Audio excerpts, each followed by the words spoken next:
다 보시잖아요. 제 체면 좀 생각해주세요. 손님들 다 보시는데 왜 이렇게 분위기를 망치세요? 정말 진짜 지겨워 죽겠네. 이런 모습 보이실 거면 그냥 나가주세요. 순간 연회장 분위기가 얼어붙었습니다. 가족들과 친척들이 어색한 눈길을 주며 술렁였고 저는 굳은 표정으로 떨리는 손을 꽉 쥐었습니다. 제가 이런 모욕을 받을 줄은 몰랐습니다. 손주의 돌잔치에서 며느리 입에서 나온 그 말은 제 가슴을 깊이 찔렀습니다. 하지만 그 순간 제 마음속에서 무언가 무너져 내리며 동시에 새로운 결심이 솟아올랐습니다. 혹시 여러분도 가족에게 상처받은 경험이 있으신가요? 제 이야기가 궁금하시다면 구독과 좋아요로 함께 해주세요. 그 말이 끝나자마자 친척들이 서로 눈짓을 주고받으며 수군거리기 시작했고 어린 손주들까지 무슨 일인지 모른 채 어른들 눈치를 보고 있었습니다. 저는 그 순간 제가 이 자리에서 얼마나 초라한 존재인지 깨달았습니다. 몇 년 전 시장에서 샀던 이 낡은 한복이 갑자기 너무나 부끄럽게 느껴졌거든요. 며느리는 멈추지 않았습니다. 사진 찍을 때는 제 옆에 서지 마세요. 말씀도 좀 삼가세요. 손님들이 다 듣고 계시잖아요.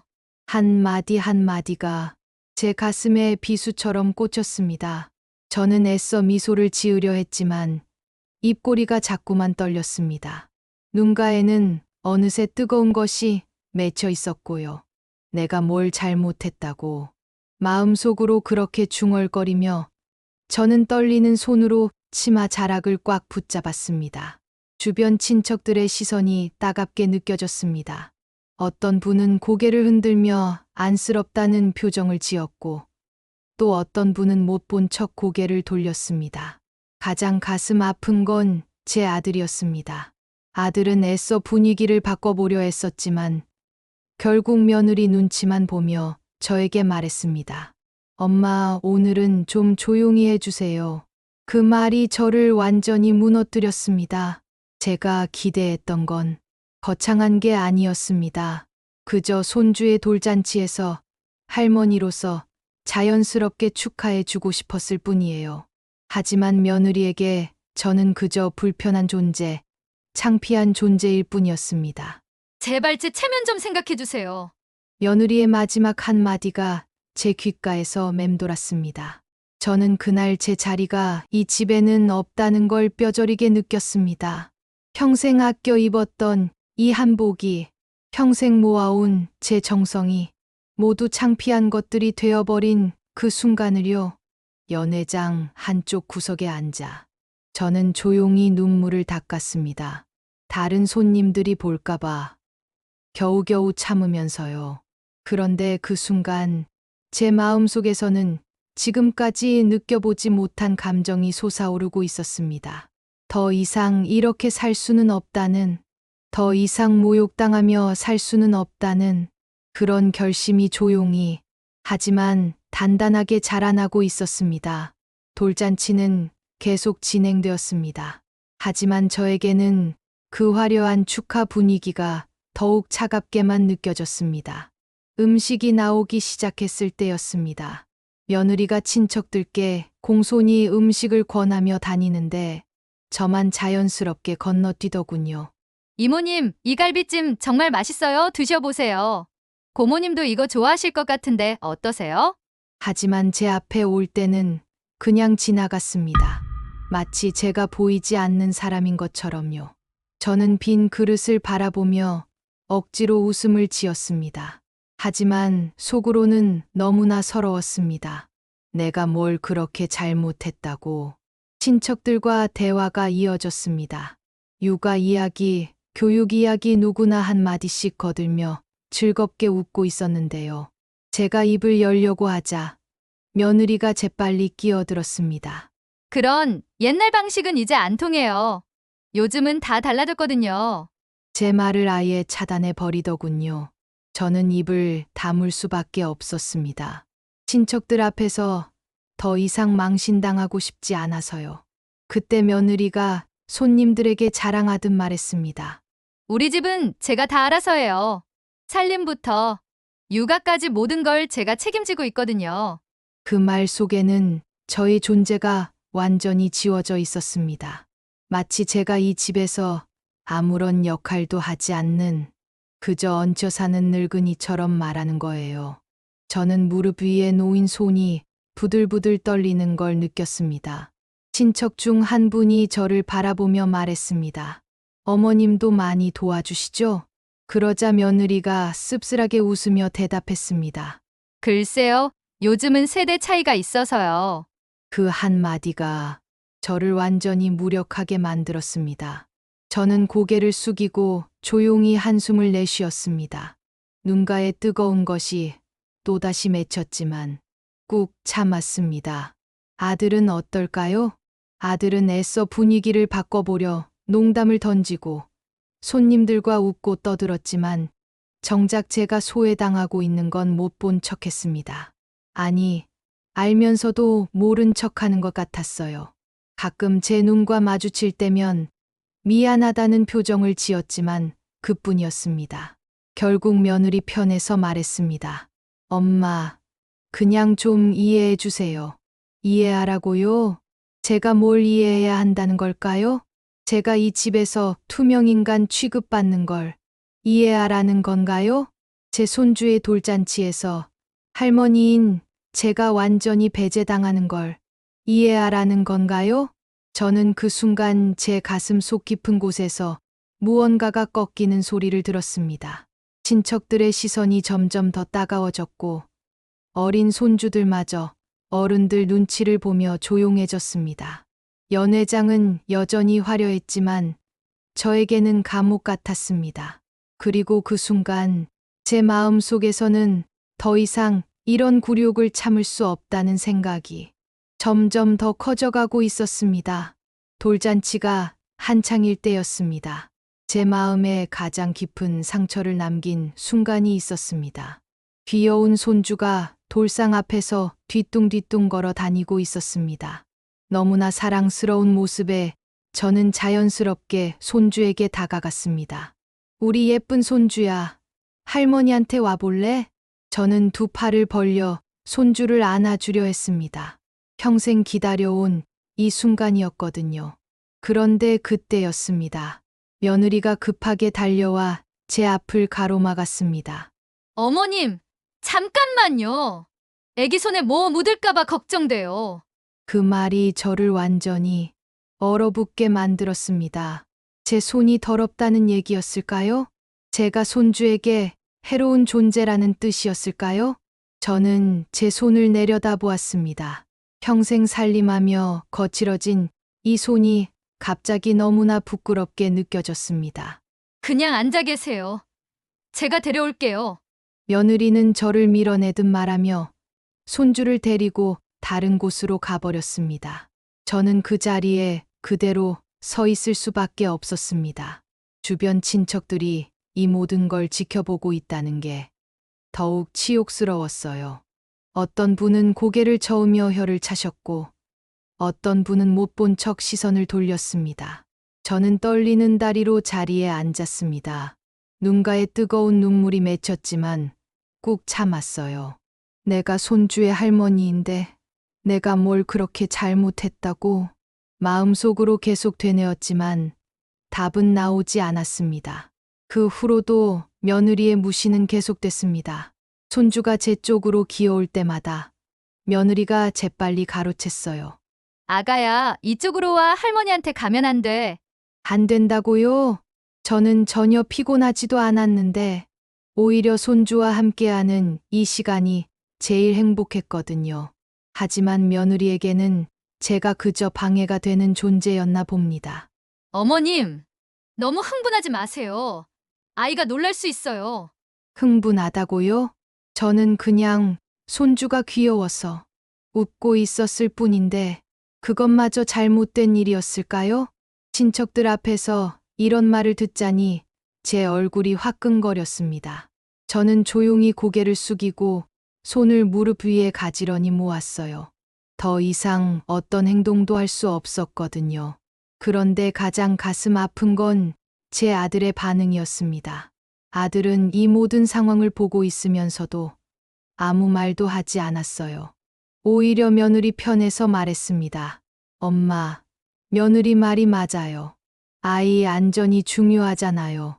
안전이라고요? 제가 손주에게 위험한 존재라는 말인가요? 평생 자식들을 키우며 살아온 제가 이제는 손주에게 해로운 할머니가 되어버린 건가요? 저는 그 순간 제 존재 자체가 부정당하는 기분이었습니다. 눈물이 주르륵 흘러내렸어요. 더 이상 참을 수가 없었거든요. 저는 조용히 화장실로 향했습니다. 아무도 보지 않는 곳에서 제대로 울고 싶었어요. 거울 속 제 모습은 너무나 초라했습니다. 빛바랜 한복, 주름진 얼굴, 눈물로 젖은 눈가. 내가 언제부터 이렇게 초라한 사람이 되었을까? 화장실에서 나오니 돌잔치는 여전히 화기애애하게 진행되고 있었습니다. 하지만 저만 빠진 채로요. 제가 없어도 아무도 신경 쓰지 않더군요. 며느리는 손주를 안고 손님들과 즐겁게 웃고 있었고, 아들도 친척들과 담소를 나누고 있었습니다. 저는 구석 자리에 앉아서 그 모든 걸 멀리서 바라볼 수밖에 없었어요. 그리고 그 순간 제 마음 속에서는 더 이상 이 굴욕을 견딜 수 없다는 생각이 확고해지고 있었습니다. 돌잔치가 끝났습니다. 손님들이 하나둘 돌아가고 연회장에는 어수선한 뒷정리만 남았어요. 며느리와 아들은 친척들과 작별 인사를 나누며 바빴고 저는 구석 자리에서 그 모든 걸 조용히 지켜보고 있었습니다. 아무도 저에게 오지 않았어요. 마치 제가 처음부터 없었던 사람처럼요. 수고 많으셨어요. 조심히 들어가세요. 며느리의 밝은 목소리가 연회장에 울려 퍼졌습니다. 하지만 그 인사 속에 저는 없었습니다. 친척들도 저를 보며 어색하게 고개만 끄덕일 뿐 별다른 말을 건네지 않았어요. 오늘 하루 종일 당한 모욕들이 제 가슴 속에서 돌덩이처럼 무겁게 자리 잡고 있었습니다. 집으로 돌아가는 차 안은 조용했습니다. 아들과 며느리는 피곤하다며 말없이 앞만 보고 있었고 저도 할 말이 없었어요. 무슨 말을 해봤자 소용없다는 걸 오늘 뼈저리게 깨달았거든요. 집에 도착해서도 마찬가지였습니다. 며느리는 피곤해 죽겠네요라며 자기 방으로 들어갔고 아들은 고생하셨어요. 엄마라고 한마디 건넨 후 따라 들어갔어요. 저는 혼자 거실에 남겨졌습니다. 텅 빈 거실에 혼자 앉아서 저는 오늘 하루를 되돌아봤어요. 며느리의 차가운 말들, 아들의 무관심, 친척들의 동정 어린 시선들, 모든 게 제 가슴을 짓누르고 있었습니다. 내가 언제까지 이렇게 살아야 하나, 그런 생각이 머릿속을 맴돌았어요. 그때였습니다. 갑자기 제 마음속에서 이상한 평화로움이 찾아왔어요. 더 이상 이렇게 살 수 없다는 확신과 함께요. 저는 조용히 일어나서 제 방으로 향했습니다. 아들과 며느리는 이미 잠들어 있는 것 같았어요. 집 안은 고요했습니다. 제 방에 들어서자 낡은 옷장과 침대, 그리고 평생 모아온 소중한 물건들이 눈에 들어왔습니다. 하지만 이제는 이 모든 게 의미 없게 느껴졌어요. 저는 천천히 옷장을 열었습니다.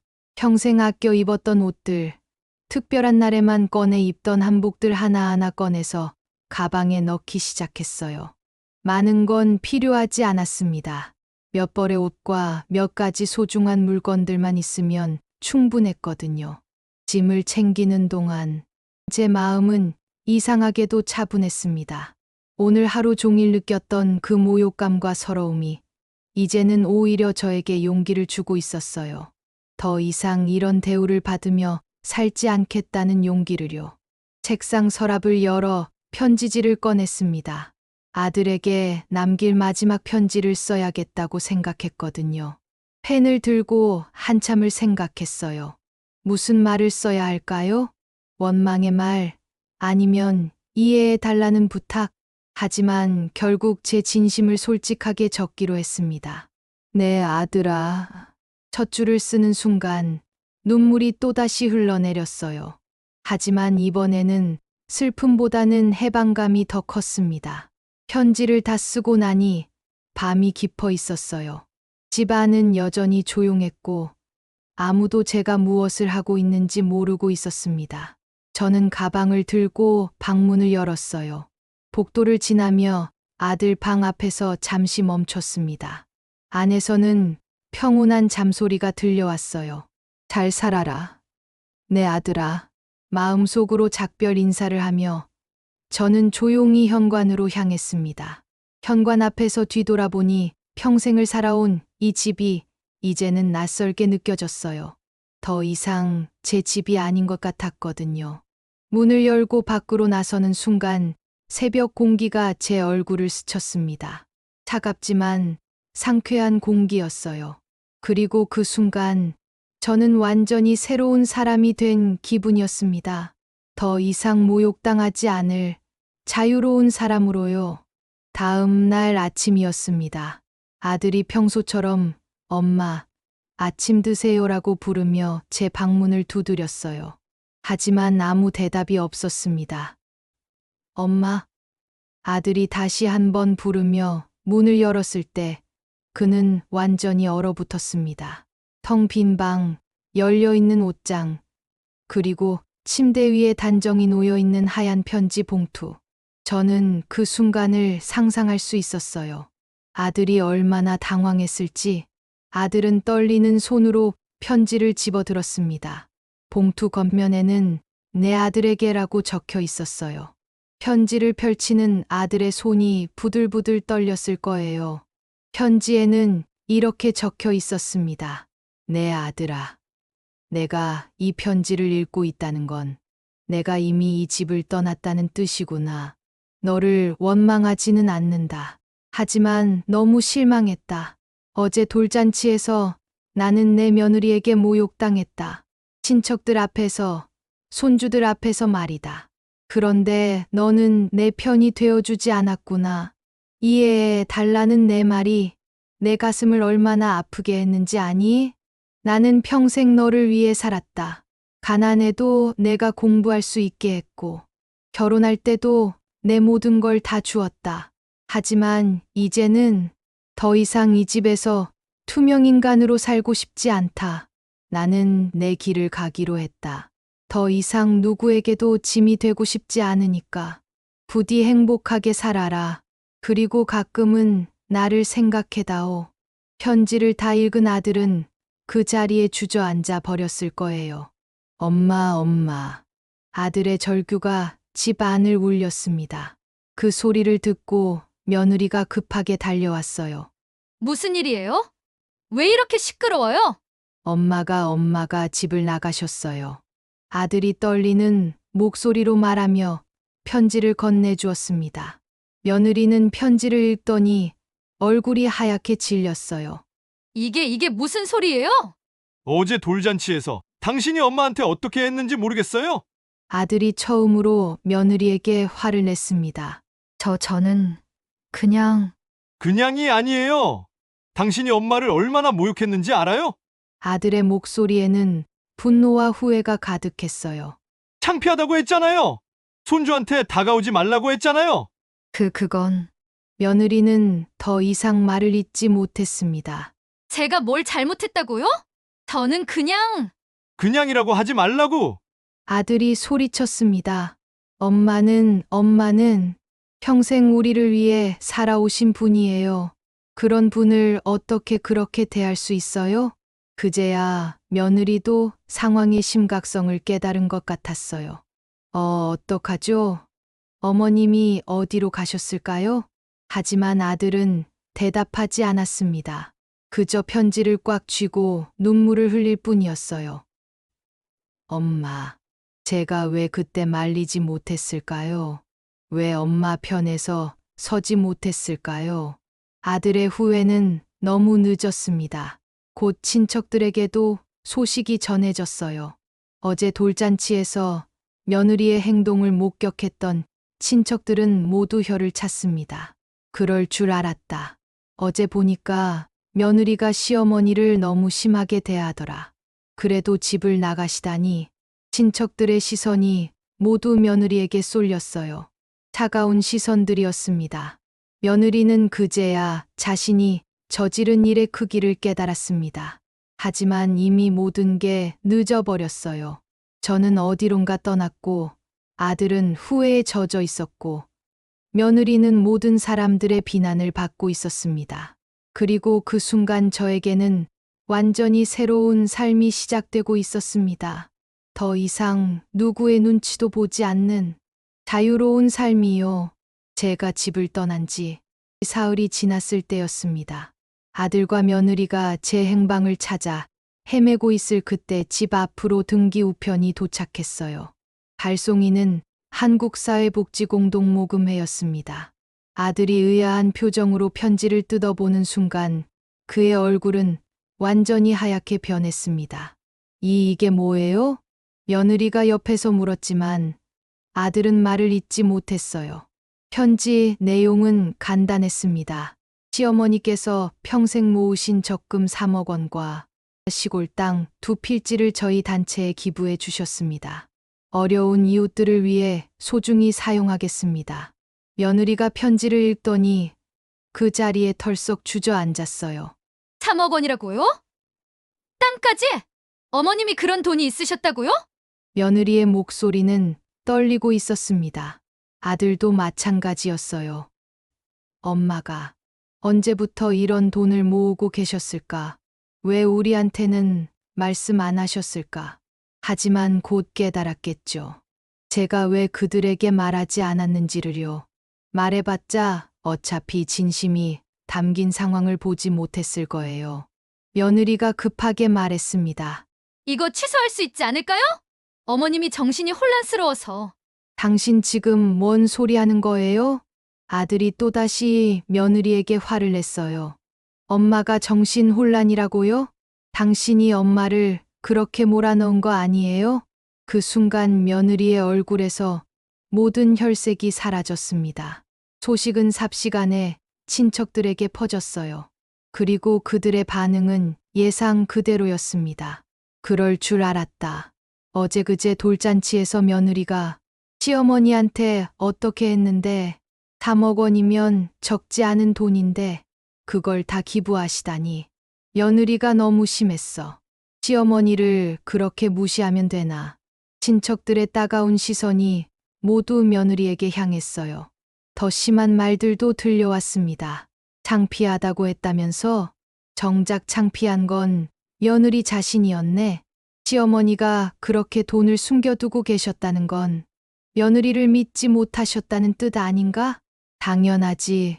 그런 며느리한테 무슨 돈을 맡기겠어.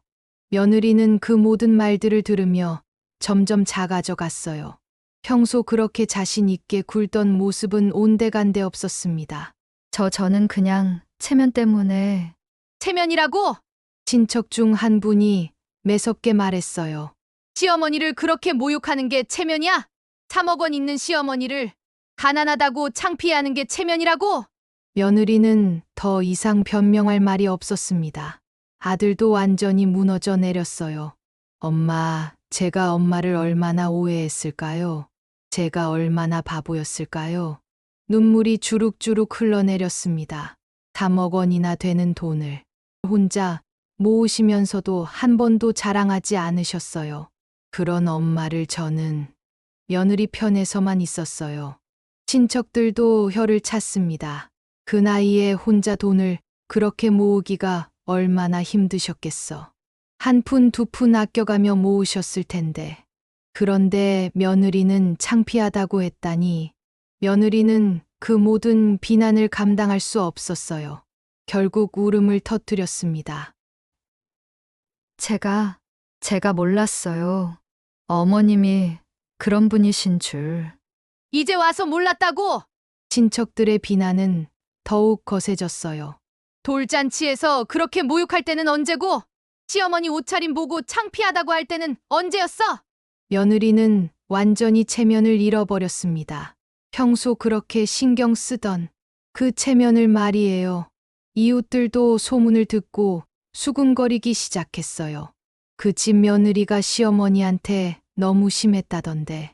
3억이나 있는 시어머니를 가난하다고 창피해했다니. 결국 시어머니가 집을 나가셨다면서? 며느리는 이제 동네에서도 손가락질 받는 사람이 되어버렸습니다. 그리고 저는 그 모든 소식을 듣지 못하고 있었지만 마음 한구석으로는 알고 있었어요. 제가 평생 모은 그 돈이 결국 그들에게 가장 큰 교훈을 주었다는 것을요. 그로부터 한 달이 지났습니다. 저는 작은 원룸에서 새로운 삶을 시작하고 있었어요. 비좁지만 제 것인 이 공간에서 저는 처음으로 진정한 평화를 느꼈습니다. 아무도 저를 무시하지 않았고, 아무도 저에게 창피하다고 말하지 않았거든요. 가끔 동네 복지관에서 봉사활동을 하기도 했어요. 그곳에서 만난 할머니들과 차 한 잔 마시며 웃고 떠드는 시간이 제게는 가장 소중했습니다. 언니, 정말 용기 있으세요. 저는 그런 결정 못할 것 같아요. 복지관에서 만난 한 할머니가 제게 말씀하셨어요. 아니에요. 전 그냥 제 자존심을 지키고 싶었을 뿐이에요. 저는 진심으로 그렇게 답했습니다. 그런데 며칠 전 옛 동네 지인을 통해 소식을 들었어요. 며느리가 완전히 동네에서 손가락질 받고 있다고 하더군요. 시어머니한테 그렇게 심하게 했던 며느리 말이야. 3억 원이나 되는 돈이 있는 시어머니를 가난하다고 창피해했다잖아. 결국 시어머니가 집 나가서 그 돈 다 기부했다면서? 참 속이 시원하네. 그런 며느리한테는 그래야 정신 차리지. 사람들의 반응은 예상했던 그대로였어요. 며느리는 이제 어디를 가도 뒷말이 따라다닌다고 했습니다. 얼굴도 못 들고 다니더라. 마트에서도 사람들이 수근거리니까 일찍 나오더라고. 자업자득이지 뭐. 그 말을 들었을 때 저는 복잡한 기분이었어요. 슬프기도 하고 한편으로는 속이 시원하기도 했거든요. 아들은 어떨까요? 지인의 말로는 아들이 제게 연락하려고 애쓰고 있다고 하더군요. 하지만 제 새 연락처는 누구도 모릅니다. 저만이 알고 있죠. 어머님을 찾고 계시던데 연락처 알려드릴까요? 지인이 물어봤지만 저는 고개를 저었어요. 아직은 때가 아닌 것 같아요.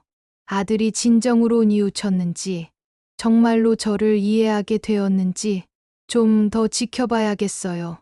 며느리는 글쎄요. 아마 지금도 후회하고 있겠죠. 하지만 그것도 자신이 선택한 결과예요. 저를 창피하다고 말했을 때, 손주에게 다가오지 말라고 했을 때 이미 모든 건 결정된 거였어요. 돈이 있고 없고가 중요한 게 아니었습니다. 사람의 마음을 무시하고 존재 자체를 부정한 것, 그것이 문제였어요. 제가 평생 모은 그 돈을 기부한 이유도 복수하려는 마음 때문만은 아니었습니다. 그 돈으로 인해 더 이상 갈등이 생기는 걸 원치 않았거든요. 그리고 정말 도움이 필요한 사람들에게 쓰였으면 했고요. 지금 생각해보면 그때의 결정이 옳았던 것 같아요. 제가 그 집에서 나온 후 며느리는 비로소 깨달았을 거예요. 겉모습만 보고 사람을 판단하면 안 된다는 걸. 가족이라는 이름으로 누군가를 함부로 대하면 안 된다는 걸 말이에요. 저는 이제 누구에게도 굽히지 않고 살아갑니다. 제 작은 원룸에서 제가 원하는 옷을 입고 제가 하고 싶은 말을 하며 살아가고 있어요. 가끔 외롭긴 하지만 그래도 행복합니다. 모욕당하며 사는 것보다는 훨씬 나거든요.